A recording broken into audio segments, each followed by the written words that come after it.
नमस्कार, आप देख रहे हैं जन प्रकाशन न्यूज और मैं हूं आपके साथ अनीशा।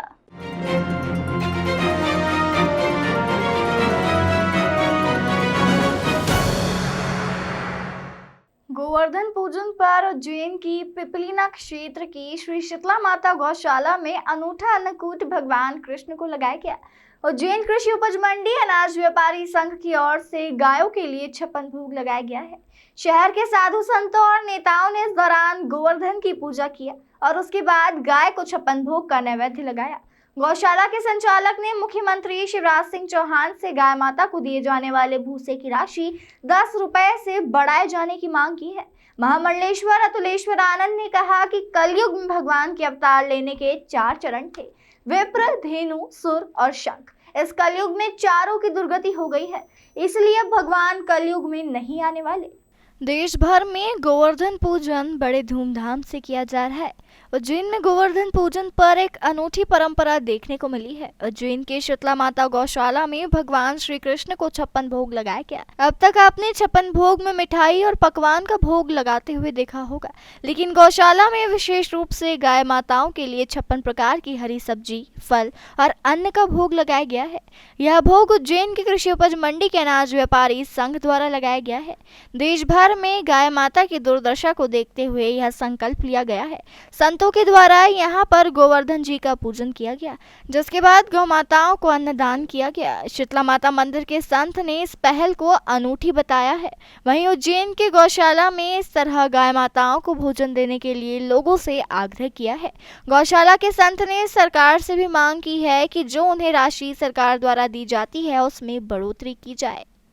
आज श्री शीतला माता गौशाला पर प्रतिवर्ष के अनुसार इस वर्ष भी गोवर्धन पूजा एवं इस बार 56 भोग का आयोजन श्री शीतला माता गौशाला पर कृषि उपज मंडी के द्वारा किया गया और एक बहुत ही अनूठा, अपने लिए तो सभी कोई करते हैं, कई 56 भोग आप लोगों ने देखे होंगे, पर ये गौ माता का जो 56 भोग है एक बड़ा अनूठा 56 भोग है, क्योंकि गौ माता को 56 भोग लगाना एक 33 कोटि देवताओं को भोग लगाना है। और उसी कड़ी में मैं आज एक और श्री शीतला माता गौशाला में आज 500 से अधिक गौ माता की सेवा हो रही है।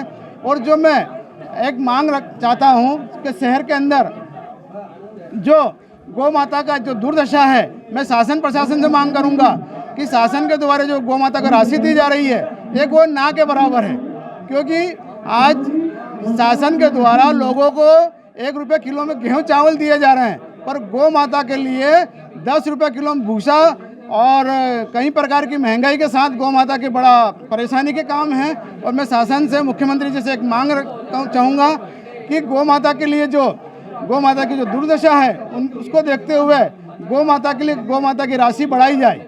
कार्यक्रम में शामिल होने आए महामंडलेश्वर अतुलेश्वर आनंद महाराज ने गौ माताओं की मौत पर चिंता जाहिर की।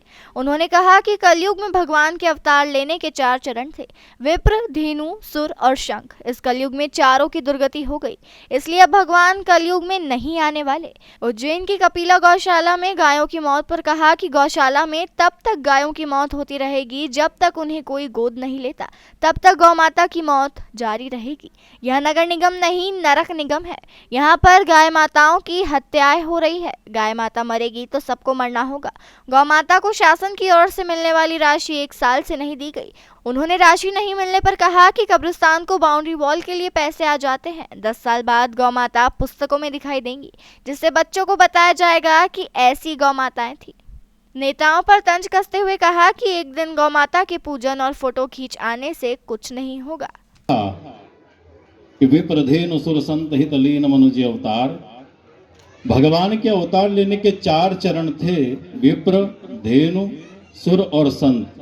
और कलयुग में चारों की दुर्गति हो गई, तो भगवान कलयुग में आने वाले नहीं है, ये धारणा दिमाग से निकाल देना, क्योंकि चारों रहेंगे तो भगवान आते हैं। पारस जी ने जो बात कही अभी, मैं उससे बहुत सहमत हूं कि कपिला गौशाला को जब तक कोई गोद नहीं लेगा तब तक गाय मरना बंद नहीं होगी। मैं 5 वर्षों से कह रहा था कि कपिला गौशाला मुझे दे दो, और परंतु ये उज्जैन नरक निगम के किसी भी अधिकारी ने या नेता ने कोई ध्यान नहीं दिया। नगर निगम नहीं, नरक निगम है ये। यहाँ रोज गाय गौ हत्या होती है, कोई ध्यान देने वाला नहीं है। टटवाल जी को हमने पहले यही संकल्प दिलाया कि गाय नहीं मरना चाहिए। गाय मरेगी तो सबको मरना होगा, क्योंकि इस ऑक्सीजन की स्रोत वही है। ऑक्सीजन देने वाली, देवताओं को जीवित रखने वाली वही एक मात्र स्रोत इस पृथ्वी पर है, और वृक्ष हैं। अगर दोनों नहीं है तो हम नहीं रहेंगे। मैं पारस जी के उस अभिमत से बहुत सहमत हूँ। उन्होंने कहा कि सभी को एक समिति बनाकर गौ पालन करना चाहिए, परंतु जो मध्य प्रदेश सरकार की तरफ से गौशालाओं को अनुदान मिलना चाहिए था वो अभी तक नहीं मिला 1 वर्ष से। उसके बाद भी हमें पहुंचाना चाहिए। कब्रिस्तान के बाउंड्री वाल के पैसे सब आ गए हैं, लेकिन गौशाला का आज तक 1 रुपया नहीं आया है, तो वो निश्चित रूप से गौ माता को मिलना चाहिए। सिर्फ एक दिन गौ माता की पूजा करके भाग जाना, फोटो खिंचा के फेसबुक व्हाट्सएप पर डाल देने से किसी समस्या का समाधान नहीं हो सकता। मैं इसे समाधान नहीं मानता। जब तक हम गौ माता के प्रति और बहन बेटियों के प्रति सजग नहीं होंगे, यह संस्कृति नष्ट होती रहेगी और हम कहते रहेंगे गौ माता की जय हो। 10 वर्ष के बाद गौ माता सिर्फ पुस्तकों में दिखाई देगी, जिसे बच्चों को बताया जाएगा कि ये किसी गौ माता हुआ करती थी। हाँ, कुत्ते सबके घर में विदेशी नस्ल के हैं, बच्चे भी विदेशी नस्ल के ही पैदा हो रहे हैं, इसमें कोई दो राय नहीं है, क्योंकि एप्पल का मोबाइल चलाने वाले बच्चे अपने ऐसे ही पैदा करेंगे, एप्पल की तरह। ऋषि की तरह बच्चे अगर जन्म देना है तो उनको शिक्षा संस्कृति से आवरो करवाना पड़ेगा।